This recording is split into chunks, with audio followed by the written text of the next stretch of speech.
దేశంలో అత్యంత పొడవైన 44వ నంబర్ జాతీయ రహదారి ప్రమాదాలకు కేరాఫ్ అవుతుంది. కశ్మీర్ నుంచి కన్యాకుమారి వరకున్న ఈ నేషనల్ హైవే ఉత్తర దక్షిణ భారతాన్ని కలుపుతూ వెళ్తుంది. ఈ హైవేపై జరిగే ప్రమాదాలతో హైవే పక్కనున్న గ్రామాల్లో టెన్షన్ నెలకొంటుంది.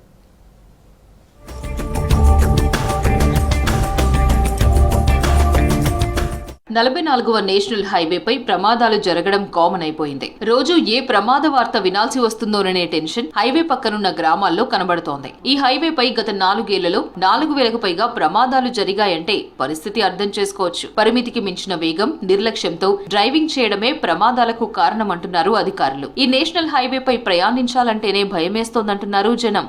ఈ మన రహదారుల పైన స్పీడ్ బ్రేకర్లు లేక, ఎమర్జెన్సీ కాల్ బాక్సులు లేక జనాలు చాలా మంది ఇబ్బంది పడుతున్నారు.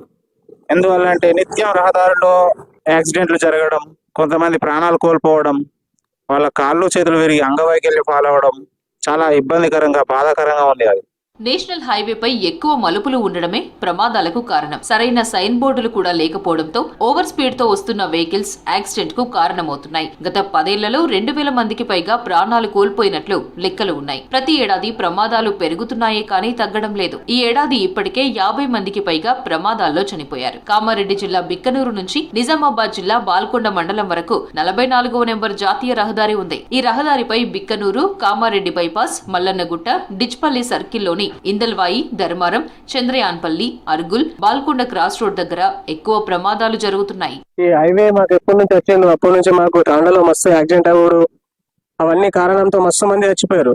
ఇక్కడ ఎల్లో లైట్ కూడా సిగ్నల్ ఉంటుంది చూడు, ఆ సిగ్నల్ కూడా కరెక్ట్ లేదు. అసలు ట్రెండ్ ఎట్లా చేయాలా ఏంటి? ఇలా తెలంగాణ యూనివర్సిటీ వచ్చినప్పటి నుంచి అయితే ఈ రోడ్డు కరెక్ట్ లేదు. ఇవన్నీ మాట్లాడైతే రోడ్డు వేసారు కానీ హైవే దగ్గర ఏం లేదు, స్పీడ్ బ్రేకర్ లేదు, ఏం లేదు.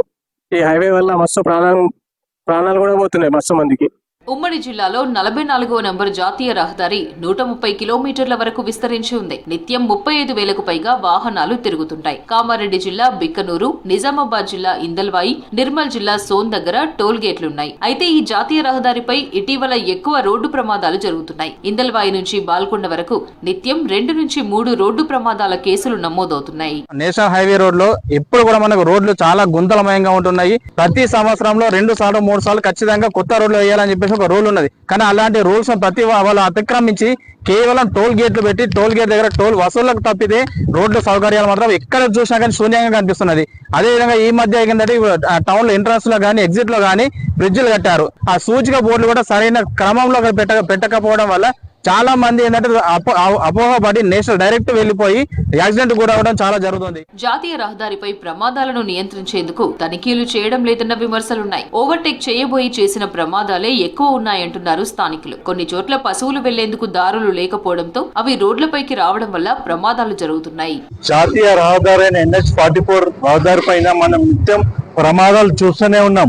సరైన సూచిక బోర్డు లేకపోవడం వల్ల, రోడ్డు ఎత్తువంపులు ఉండడం వల్ల, వర్షం పడ్డప్పుడు కానీ, స్పీడ్ బ్రేకర్ సరిగా లేకపోవడం కానీ 3-4 రోజులు ప్రమాదానికి గురవుతున్న ప్రజలు వాళ్ళ ప్రాణాలు కోల్పోతున్నారు. కుటుంబ పెద్దను కోల్పోయి కుటుంబాలు రోడ్డును పడే పరిస్థితి ఉంది. దీనికి కారణం రోడ్లు సరిగా లేకపోవడం. ప్రభుత్వాలు వెంటనే చర్యలు చేపట్టాలి.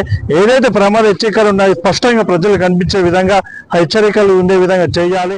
రహదారి డిజైన్ లోపం కూడా ప్రజలకు శాపంగా మారింది. అలాగే ఎక్కడ పడితే అక్కడ యూటర్న్లు, ప్రమాద సూచికలు లేకపోవడం, అతివేగం ప్రమాదాలకు కారణమవుతున్నాయి. రహదారి నిర్మాణ సమయంలో రాజకీయ ఒత్తిళ్లతో నిబంధనలకు విరుద్ధంగా డివైడర్లు ఇవ్వడంతో ప్రమాదాలు పెరుగుతున్నాయి.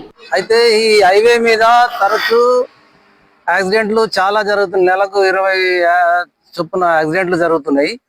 అయినా దీన్ని ఈ పోలీసు వాళ్ళు కానీ స్పెషల్ డ్రైవ్ పెట్టి దీన్ని ఎంతైనా నియంత్రించాల్సిన అవసరం ఉంది. యాక్సిడెంట్లను ఈ రోడ్ను ఈ కిందకి ఏదైతే సర్వీస్ రోడ్ అని ఉంటుందో, సర్వీస్ రోడ్ అనే మాటనే లేదు.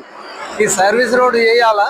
హైవేపై ప్రమాదాలు జరగకుండా అధికారులు జాగ్రత్తలు తీసుకోవడం లేదని పబ్లిక్ విమర్శిస్తున్నారు. అవసరం లేకుండా ఇచ్చిన యూటర్న్లు, డివైడర్లను తీసేయాలని కోరుతున్నారు జనం.